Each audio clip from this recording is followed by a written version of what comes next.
আজ চলে আসলাম ব্যাচেলার বা নতুন গৃহিণীদের জন্য ইলিশ পটলের পাতলা ঝোলের রেসিপি। আসসালামু আলাইকুম, welcome to my page Runa's daily life. এভাবে ইলিশ পটলের পাতলা ঝোল রান্না খেতে অসাধারণ। ভিডিওটি না টেনে পুরোটাই দেখে নিন রান্নাটা কিভাবে হলো।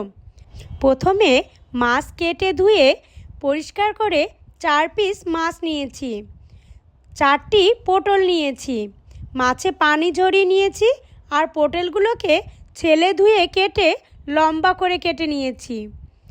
একটি পটল 4 ভাগ করে নিয়েছি। লাগছে জিরা বাটা হাফ চা চামচ, পেঁয়াজ বাটা 2 টেবিল চামচ, লবণ 1 চা চামচ, কয়েকটি কাঁচামরিচ কেটে নিয়েছি। 2 টেবিল চামচ পরিমাণ সরষের তেল দিয়ে ভালোভাবে মেখে নেব। এবার হাফ চা চামচ হলুদ গুঁড়ো দিয়ে আবার ভালোভাবে মেখে নিতে হবে। মাখানোর সময় অন্যরকম একটা সুঘ্রাণ বেরোবে। মশলা ভালোভাবে মাখিয়ে মাছগুলোকে মশলায় দিয়ে আবার ভালোভাবে মাখিয়ে কিছুক্ষণ মেরিনেট করে রাখব।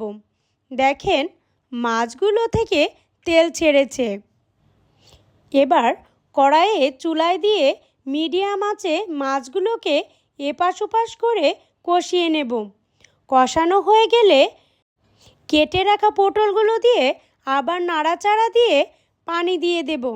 আমি রান্নায় সবসময় গরম পানি ব্যবহার করি, এতে স্বাদ ও ঘ্রাণ ও রং ভালো হয় তরকারিতে।